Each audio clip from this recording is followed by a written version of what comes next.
So our micro business is Dorm Dashers. I'm Ethan. I'm a finance major. I'm Kevin. I'm a business analytics major. I'm Noah. I'm a finance major.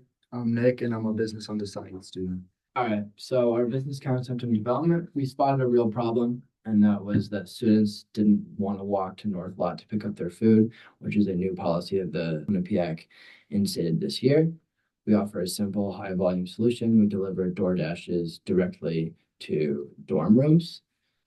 We have a refined model and we utilize demand, and we actually utilize other competition through a loyalty ice cream reward. And then we have a lot of competition. A lot of businesses had strong marketing before we even started to market. We were a little behind there, so we lost out on a lot of customers early on. So that kind of held us back from the beginning. Our team dynamic and roles. I am finance and operations, so I handle the payments. I confirm prepayment, track payouts, and I assign orders. Kevin is in charge of marketing.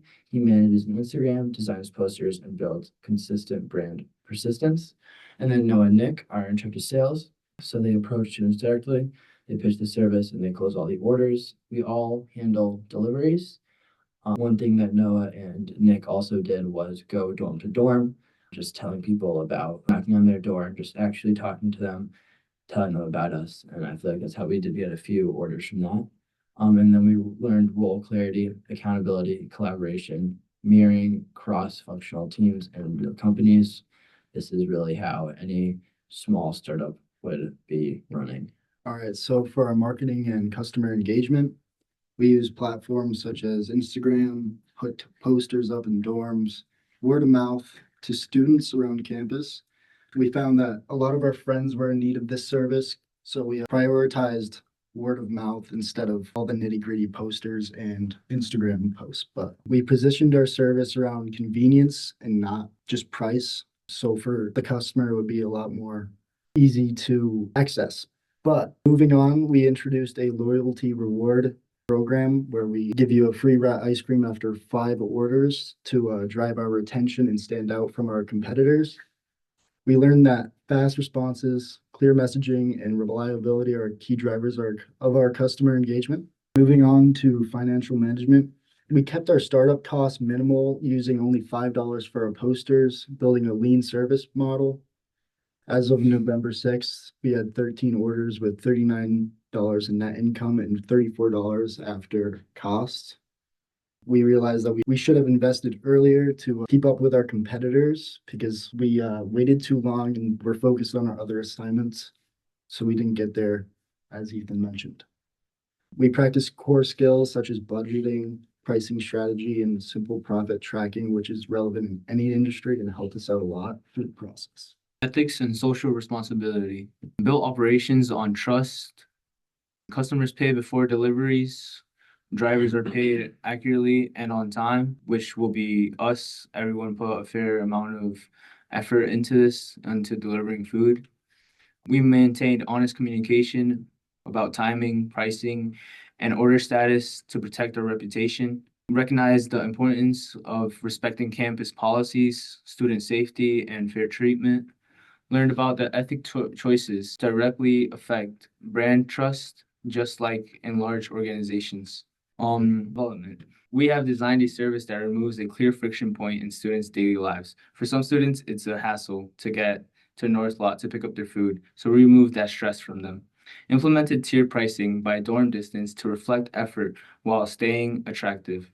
We also adjusted pricing in response to competition and demand to remain competitive and fair. We learned that successful offering involves listening, adapting, and constantly aligning with customer needs.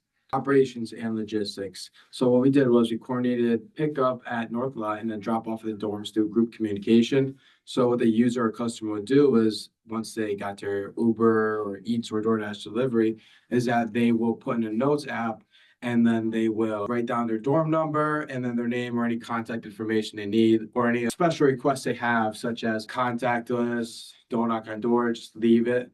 Another thing we also had to solve building access challenges by leveraging trusted connections and planning routes efficiently. A good example of this is the big bridge that connected Quad outside the rec well to the freshman dorming, such as Irma and Dana, that was down. So to help our delivery time, we had to redo our routes to make sure that we get to the food to the customer in an efficient time.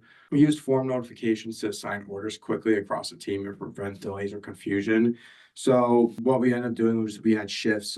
For example, Ethan and I would be on shift, and Nick and Kevin. And then we just take turns getting the orders and dropping it off, and then spending on that, whoever obviously dropped the order off would get the payment. Some skills we learned through this valuable experience is that we learned how to have time management, reliability, and process design under real constraints. And if you worked in the customer service, you know that time is everything to the customer. And if you delay delivery, especially a service they are paying you for, that can really create a constraint on future orders and hurt our marketing mouth to mouth. Sales strategies. So, myself and Nick led direct outreach, kind of expanding on what Nick said earlier. We would go door to door, face to face. We believe that direct interaction with the consumer will furthermore create a more impactful experience or advertisement.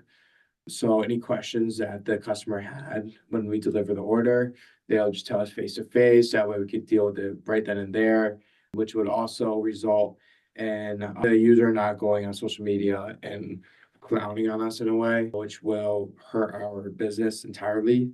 We focus our sales message on convenience. You relax, we handle the walk. Just for the customer's convenience, again, really saying what we as a business are doing. We learned how to handle rejection without burning bridges, a critical mindset in sales and client roles. This is huge, especially when Nick and I were going door to door. There'll be a lot of times where the consumer or the customer would just tell us, get out of here. But it's important that we handle that rejection and then we just move on. Because if we took that personally, we would probably stop advertising the way we did, and that would just lead to less orders. We had to see how clear, confident, and respected pitches were to convert interest into paying customers. If we're just not talking necessarily, and we're not saying what we do, once we leave the door, the customer would be like, what was the purpose of this? And that's something we really try to avoid. Networking communication. A lot of times we would leverage friends, dorm communities. I know that myself and Noah's dorm are extremely close. We'd also use Instagram to reach a bigger audience. I know, for example, when we told our friends, me and Noah's friends in Irma about it, a lot of them ordered because it's very convenient. And we improved internal communication to coordinate deliveries, avoid double booking, and manage payments. That was a little tricky because if there was only one person working, then we couldn't necessarily accept an order. So if I was doing a delivery, I would text one of these guys, ask if they could do it. If we got another delivery, practice short, clear messaging and DMs and conversations, and simple to professional client communication. So we messaged a lot of people, a lot of our friends especially, and it's a little awkward messaging your friends, say, hey, want to pay me to do something? And that's something that I feel like in any sales role or any corporate role is something that you're going to be doing a lot. And then we built habits that translate into stronger networking, teamwork, and stakeholder coordination in careers. Every single skill that we have developed throughout this micro business will help us further our career and further ourselves in the future. Skills and future applications we'll take with us from this assignment or micro business is we gain entrepreneurial experiences, spotting inefficiencies, launching fast, and iterating based on data.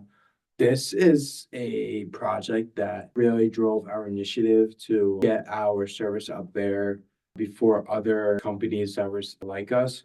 Obviously, we were late to the party, which, reflecting on that experience as a whole, we could communally decide that moving forward, if this project was to be taking place again, we will be the first one to launch and get going to drive more sales. Speaking of sales, we built critical skills in sales, marketing, finance, logistics, and customer service, all valued by employers.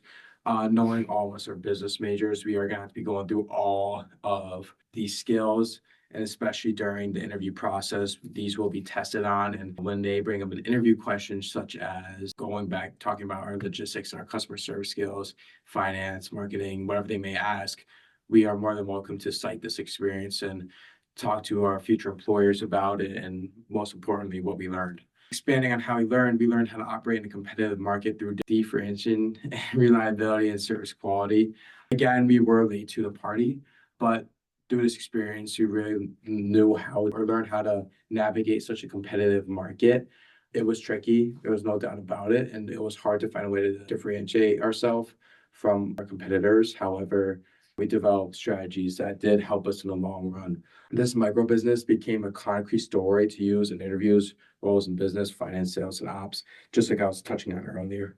Thank you from all Dorm Dashers. We really appreciate this project. We definitely learned a lot, not only about the business world, but about ourselves and how to compete in a competitive market if we were to pursue that market cap later in our careers. So thank you. Great.